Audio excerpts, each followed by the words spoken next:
Yeah, I just wanted to say that somebody out here is saying, "Oh, God was the first to kill people, and He's this great killer. He just kills people for no reason. God just strikes them and they just die. And He killed Ezekiel's wife, and He killed this." The bottom line is, God is not a human being. God is spiritual, and God knows if you're evil. And if you're evil, and sometimes God allows you to be killed for that reason. Sometimes He doesn't allow you to be killed, like Cain. Cain killed Abel, but God did not allow Cain to be killed. So God works in mysterious ways, but God knows everything. He understands everything. He understands people's minds and purposes and intentions. If you was a wicked person and you was going to stay that way, well, the wages of sin is death. But God would allow death to come on you, sometimes by His own hands, other times by the devil himself. And that you let the devil get into you, and then you end up taking your life. But every time God did destroy people, God knew what He was doing. He wasn't just killing people for no reason. And when He destroyed the people in the days of Noah, He wasn't an unfair God. He was a just God. He knew their hearts and souls. He knew they loved evil. He knew they desired and drank evil and lived evil and relished in it. When Lot's wife looked back and God did not spare her at all, He turned her to a pillar of salt. That doesn't mean God was evil. It means that she was disobedient to what God had told them. God is a straightforward God. If you don't listen to Him, you're going to be punished. It's just that simple. Why do you think we die today in age and diseases? Because when we were tempted by the devil, we listened. And the result of that is death, sickness, disease, and aging.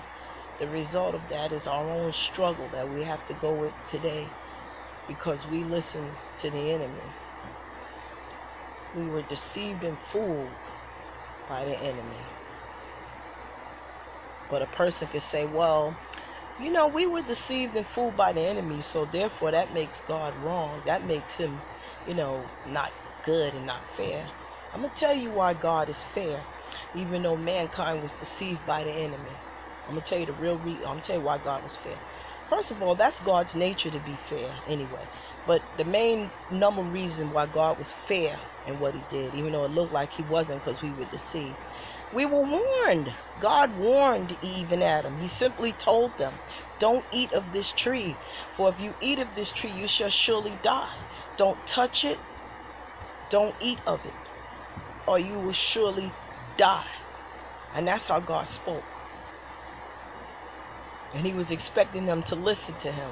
Simple as that. So you can say, well, God isn't fair because mankind was deceived by the devil and all this kind. No, God was fair because He warned you. And now, if He had never warned you that you would die and all of that, then it would have been kind of unfair. But God warned mankind. He warned Adam and Eve to not touch of that tree or to eat of it. And they didn't listen. He said, if you touch of it, you shall surely die. They did not listen to God. So therefore, who was really fair? God or Adam and Eve? God was fair because He warned them. Just that simple to me. If I warn my daughter not to go out into the street, and she runs out in the street and gets hit by a car, who's bad, me or my daughter? Unfortunately, my daughter is bad because I told her if she run out in the street, she may get hit by a car. She didn't listen to me. And I'm using this as an example. This never did happen. Thank God. But if you warn somebody not to do something and they do it anyway, then who's wrong? The person that warned you is good and right. But the person didn't listen. This is why we're in the situation we're in today. This is why there's sickness, disease, and all this other nonsense. Because we chose to be big and bad and not listen to God. We chose to be swayed by the devil and his ways. And even to this day as we speak, now people are becoming more swayed. Now you got crazy, nutty people going around saying there's no God. The Bible says, a man who says there's no God is foolish. How do we know there's a God? Because everything around us shows us that there's a God, that there's a most high, that there's Alpha and there's Omega. Everything around us shows us that. The air and the oxygen we breathe, the clouds in the sky. No man formed the oxygen in the air we breathe. No man formed the clouds in the sky, the sun or the stars, the day or the night. The way that the moon, the earth revolves around the earth, the sun moves around the earth. Nobody did that but God. All these different races of people, me, Chinese, Spanish people, we all made up the same. You know, I mean, we have the same basic things that makes us human. I mean, the eyes, the nose, the mouth, the arms, the head, the legs, the torso. You know, stuff, the basic things that make us human. All humanity has it. Therefore, you know, there's a God. You know, I don't understand this. I don't understand how people can look and see obvious signs that there's a God and they want to say there's not a God. All that talk about Jesus being on the earth, but you believe Caesar's story more than you believe Jesus. If Caesar walked on the earth and did all kinds of stuff and ruled and done so many horrible things in the history books, and you believed he was here, why can't you believe Jesus was here? He was in the history books too. Jesus was on the earth too. When you go to Jerusalem, they'll show you the places Jesus preached and spoke at. The person say, well, Caesar's bones. Well, you probably can't find Caesar's bones no more than you can find Jesus. You don't know. Jesus' bones may not be there no more. It's over 2,000 years ago.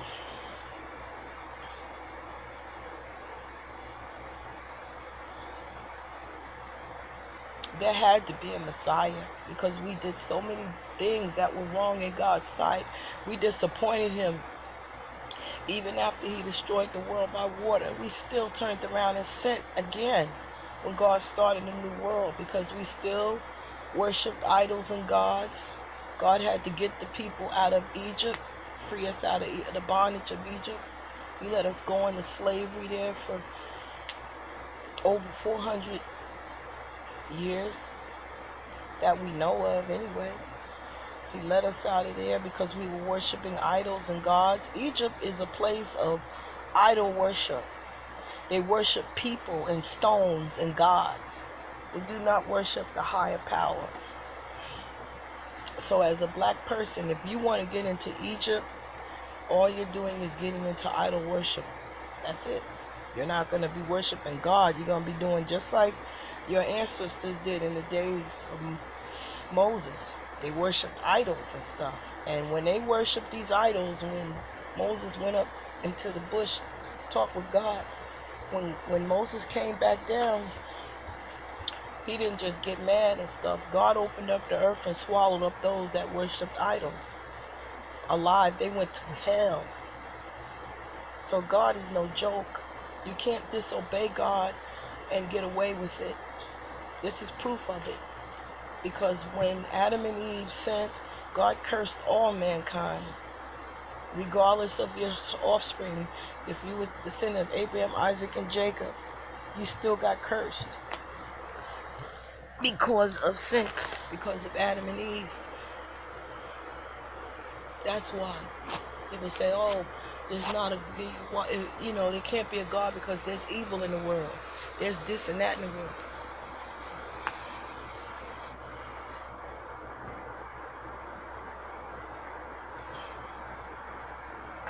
There's a purpose for everything. That's all I can say. What God does, we don't understand his ways all the time, depending on how close of a relationship we have with God.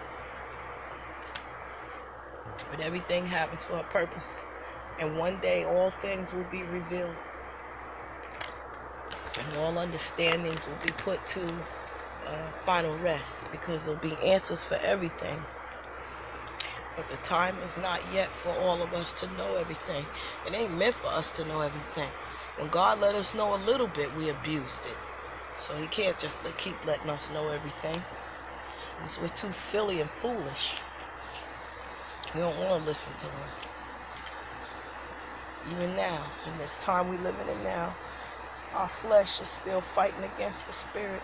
We're still battling with it. That's what makes me the most angriest when trying to serve God and do his will, is the flesh that I'm battling with. My flesh that's going against the good part, the spiritual part that wants to be righteous and holy and wants to be able to enter to the kingdom of heaven. I want to be a part of that family when the sounds trumpet and they blow and Jesus is right there on the clouds and he's coming back for his people. I want to be able to go with him, because I don't care about this life that much. I want my daughter to be happy, but I want a spiritual fulfillment. I want something in me that no man will be able to steal and take away. And that is my building up for the kingdom to go to heaven. That's more valuable than anything on this earth. Anything. And I just want to say that everything that God does is just, even if we don't understand. Because remember, God is a good God. He's a righteous God. He's not wicked and evil. He's good. He's righteous. So it doesn't matter if we don't understand it. God knows what he's doing, and he always will, because he knows the intentions behind everything that's being done. Until next time, if I have another message, I'll share.